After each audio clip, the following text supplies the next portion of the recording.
Samuel Nadell.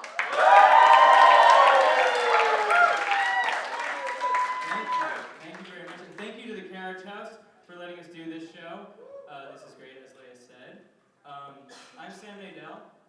I'm 21 years old, which means that for this past year, I was able to legally drink alcohol and rent a car, which is a bad combination. I don't know who decided to put those on the same birthday, but that is irresponsible. No one's ever been like, hey, now that you're 21, what do you want to do? It's like, oh, I think I was going to get a few drinks and then temporarily own a vehicle.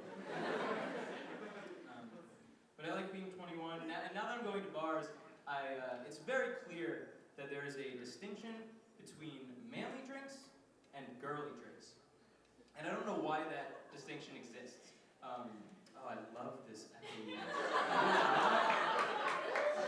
And I don't know how to fix it either, because I do not know this stuff at all. No, it's fine. You're gonna get over it. Yeah, I don't know why there's a distinction between manly drinks and girly drinks. In my mind, the way it came about was a couple hundred years ago. There was a group of guys sitting in a room together, and one of the guys was like, "All right, men, which drinks are gonna be ours?" And one guy was like, "How about all the ones that taste like sidewalks?" The rest of the guys were like, "Good, I can work with that." And then across the street, all the girls were meeting, and they were like, "We figured out how to make alcohol not taste like alcohol." And they were like, "Great, why are we still here? Meeting adjourned." So I had an internship this past summer, and one of my fellow interns, his name is Ben, but he insisted that we all call him by the name of Waffle, which is a breakfast food, not a name.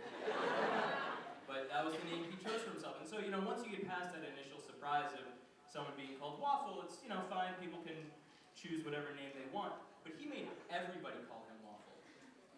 Like, birthday clowns, when they go to a party, they're like, "I'm bonkers!" But even they will go up to the parents at some point and be like, "My name is Dennis O'Connell and you owe me $400.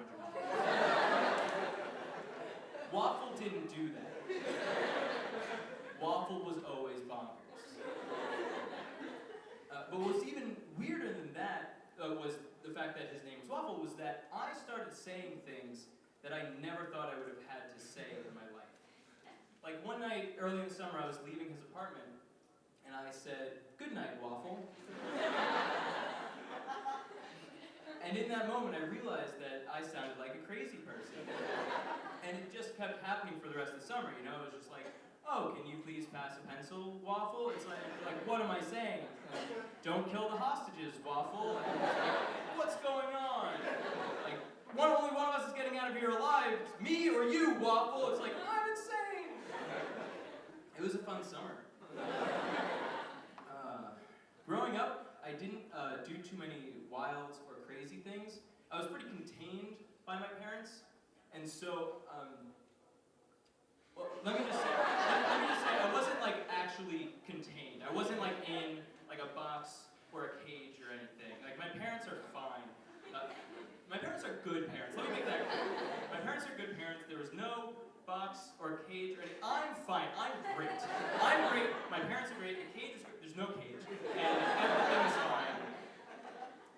So I didn't do anything too crazy in my cage as a kid, and but my friends would, and I would hear their parents say things that my parents would never say, like phrases like, "Oh, kids will be kids," which even as a child was pretty confusing. It's like, kids will be kids. Okay, frogs will be frogs. Why are we saying obvious things? But now that I'm older, I realize that kids will be kids is what you say when your kid does something stupid but doesn't die. Let me paint you a picture. So let's say little Billy is on his front lawn and he runs into two-way traffic waving a stick at cars, pretending that he's a knight and the cars are dragons. If he doesn't get hit by a car, his mom could justify it to his neighbors by saying things like, "Oh, kids will be kids."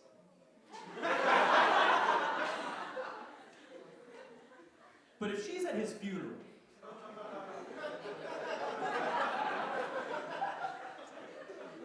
She'll say something different. I don't know what she's going to say, but it's going to be different than kids will be kids. You know, I don't know him so well. I'm not going to pretend like I do, but it will not be kids who will be kids because funerals will be funerals.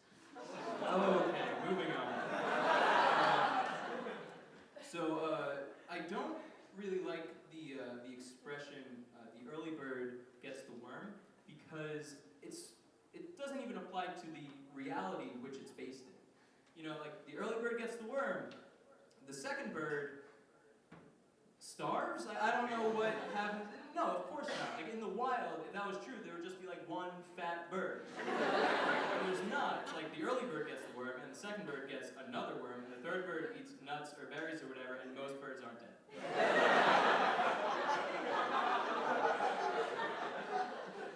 So I'm trying to think of a better way to make the expression applicable to us and as humans, and so what I came up with was, you know, the early bird gets the worm because Margaret from accounting brought in a dozen worms to celebrate Tom's birthday.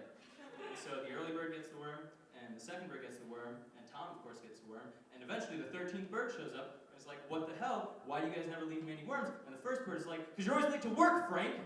And Frank is like, well, there was traffic today, and the early bird is like, you use that excuse every time, also, there's no traffic, we're birds. And so Frank goes over to his little bird cubicle and starts, you know, working at a job that he knows he hates. It's a dead-end job, but he realizes he might as well make the most out of it so he can get a good bird letter of recommendation for future jobs. But that's too long of an expression. And birds will be birds. I'm Sam Nadell. Thanks, guys.